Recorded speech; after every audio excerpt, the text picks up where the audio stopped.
પણ ભક્તજનો અમુક મર્યાદા છે ને, એ મર્યાદા તો મર્યાદા છે.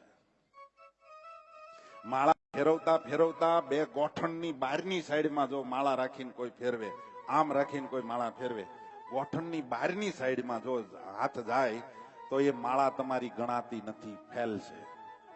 સત્સંગીજીના 5મા પ્રકરણમાં આવે છે. સમજ્યા? માળા નાસિકાના અગ્રભાગમાં, આ ઉપરથી લઈ નીચે સુધી ગમે ત્યાં રાખો, પણ નાસિકાના અગ્રભાગમાં રાખીને માળા ફેરવે એનું ફળ મળે. ઘણા તો આમ રાખીને માળા ફેરવે. અને હવે તો ગૌમુખી ઓલી ગોળ ગોળ કાઢ્યું છે તો ગમે ના ઉલાળિયા મારે હાલતા જાય, માળા ફેરવતા જાય. શાસ્ત્રમાં તો ગૌમુખી લખી છે. આ હાલતા હાલતા માળા ફેરવવાનો એક વિધિ ખબર નહીં.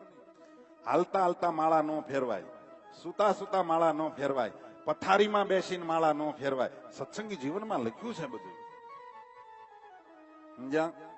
આ બધો વિધિ. તમે ભજન કરો છો, સંપૂર્ણ ભજન કરો છો, પણ એનું ફળ તમે વિધિ વિધાન સહિત નથી કરતા, એટલે એનું ફળ તમને મળતું નથી. સમજ્યા? માળાને જેમ લાગ્યા અમે ઉલાળા ન મરાય.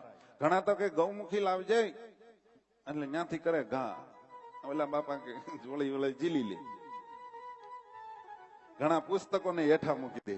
આ બધા પહેલાના વખતમાં હું નાનો હતો તે મેં સાંભળેલું કે સત્સંગી જીવનને અડવું હોય ને, શાસ્ત્રને અડવું હોય ને તો સ્નાન કરવું પડતું.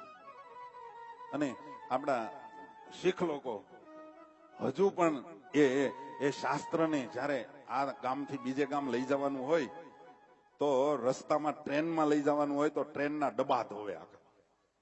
આ એટલી શાસ્ત્રની મર્યાદા છે, માળાની મર્યાદા. ઘણા તો હાથમાં ગૌમુખી રાખી હોય અને સીધા સંતોને પગે લાગે. હાથમાં ગૌમુખી હોય તો એ સંતોના ચરણ પવિત્ર છે, પણ માળા કરતા પવિત્ર નથી. સમજ્યા? હાથમાં ગૌમુખી હોય, સંતોના ચરણને અડાય નહીં. આ બધો વિધિ વિધાન છે. તમે બધા પૂજા તો કરતા જ હશો, આવો અંદાજ છે. હવે અંદાજ કેટલા અંશે હાસો છે, કેટલા જણા પૂજા કરે છે કહો તો? પૂજા કરતા હોય એ જ હાથ ઊંચો કરજો. પછી રામની કરતા હોય, કૃષ્ણની કરતા હોય, ગમે ની કરતા હોય, પૂજા કરો છો ને તો પૂજા કરો છો, તિલક કઈ આંગળીએ કરો છો? કઈ ઓલી આંગળી છૂટી નથી પડતી, આમ આમ કરે બધા, કારણ કે આમ છૂટી જ નથી પડતી. ભક્તજનો, આ આંગળીએ તિલક કરવાનું કઈ જગ્યાએ લખ્યું છે? આ આંગળીએ તિલક કરવાનો વિધિ છે જ નહીં. સ્વામિનારાયણ ભગવાને 4થ પ્રકરણના 46મા અધ્યાયમાં, તમારે લખવું હોય તો લખી લેજો, 4th પ્રકરણના 46મા અધ્યાયમાં 76 અને 77 શ્લોકની અંદર સ્વામિનારાયણ ભગવાન એમ બોલ્યા, તર્જની આંગળથી તિલક કરવું. તર્જની આંગળી કોને કહેવાય? પહેલી આંગળીનું નામ તર્જની છે. આ આંગળીઓના બધા વિધિ વિધાન છે. સમજ્યા? આ આંગળી છે એ આપણા માટે છે. હાવ ટૂંકમાં આપણો બીજા વિધિમાં નથી જવું, આ આંગળી આપણા માટે છે. તર્જની આંગળીથી તિલક કરવાનું કીધું છે મહારાજે. વાંચો સત્સંગી જીવનના 4th પ્રકરણ 46મો અધ્યાય અને 76 અને 77મો શ્લોક. બરાબર? તર્જની આંગળીથી તિલક કરવું. પછી એ તિલક પણ કેવું હોવું જોઈએ?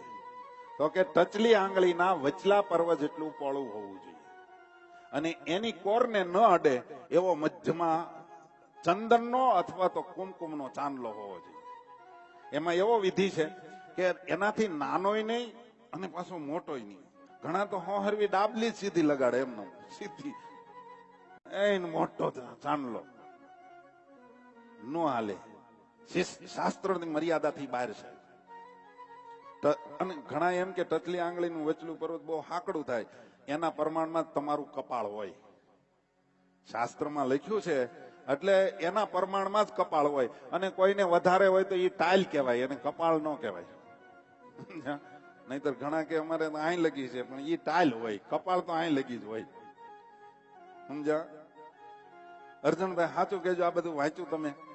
હા, તમે તો સાધુ થઈને આવ્યા એટલે બધું વાંચ્યું તો હોય જ. હા હા.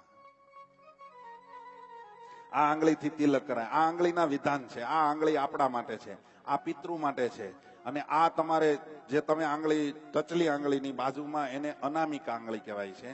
એ અનામિકા આંગળીથી તમારે ભૂદેવોનું પૂજન કરવું હોય, વડીલોનું પૂજન કરવું હોય, તમારા માતા પિતાનું પૂજન કરવું હોય, સંતોનું પૂજન કરવું હોય, તો ટચલી આંગળીની બાજુની આંગળી અનામિકા આંગળી એનાથી પૂજન કરાય, ચાંદલો કરાય. અંગૂઠો છે એ આશીર્વાદનું પ્રતીક છે.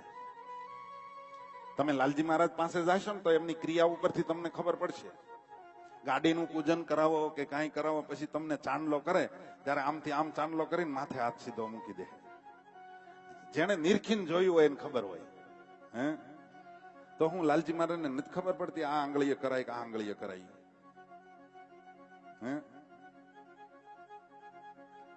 મેં એક દિવસ લાલજી મહારાજને કીધું, બાપજી તમે આમ ચાંદલો મોટો કરતા હોય ને તો મજા આવે, સારો લાગે. તો કાંઈ બોલ્યા નહીં. મને કે બોલું સત્સંગી જીવનનું 4થું પ્રકરણ કાઢો, લેતા હોય. લાવી મેં આપ્યું, તેને 46મો અધ્યાય કાઢ્યો અને આ શ્લોક આપ્યો. મને કે આમાં વાંચી લ્યો જી, શું કીધું છે?